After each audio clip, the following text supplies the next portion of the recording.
Pemirsa, selama Bali belum memiliki kewenangan atau otoritas dalam mengelola dana mandiri, Bali akan terus dieksploitasi oleh kebijakan pusat dengan sistem OSS atau Online Single System yang cenderung ugal-ugalan dan kebablasan. Untuk itu semua pihak, baik pemerintah Provinsi Bali, DPR, DPD maupun DPR RI Dapil Bali, bersatu padu memperjuangkan usulan konkret yang mencakup kewenangan khusus dalam mengatur Bali. Pengamat ekonomi Wiraguna Bagus Oka mengatakan untuk dapat mengelola dana mandiri, Bali harus memiliki kewenangan yang mencakup 3 hal. Untuk itu, semua pihak terutama wakil rakyat Bali di pusat harus bersatu padu memperjuangkan kemandirian sumber dana seperti dari hasil pungutan PPN Bali. Sehingga sudah sangat mendesak Bali diberikan kewenangan khusus dalam pengelolaan dana visa on arrival VOA, pengelolaan keimigrasian dan kewenangan khusus mengatur investasi masuk Bali. Wiraguna Bagus Oka menegaskan semua stakeholder harus bersatu padu apabila usulan maupun permintaan disampaikan ke pusat secara sepotong-sepotong tentu tidak akan berdampak signifikan dan akan sulit untuk dipenuhi.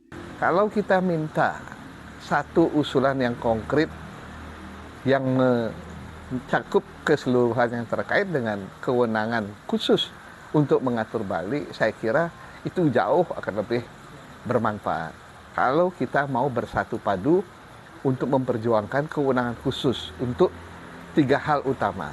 Yang pertama, kewenangan keimigrasian, berikut perangkat penegakan hukum dan enforcement-nya.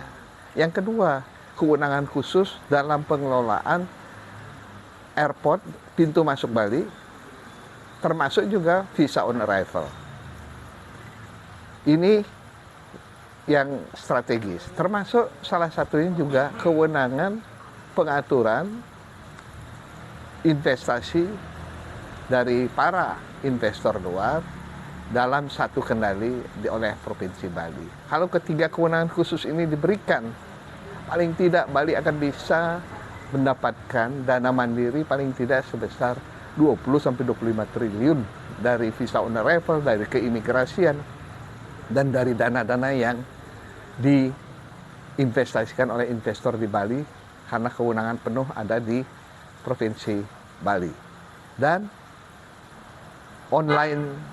single online system OSS tersebut juga akan terkendali dalam satu tangan di pemerintah Provinsi Bali. Itu yang pertama. Itulah yang harus betul-betul diperjuangkan secara satu padu dan sungguh-sungguh. Dengan dana mandiri yang dimiliki, Bali akan mampu mengatasi berbagai permasalahan, baik permasalahan infrastruktur, sampah, kemacetan, pelestarian budaya Bali, dan dapat mewujudkan Bali sebagai tujuan wisata dunia yang nyaman, aman, dan berkualitas. Sukma Bali TV.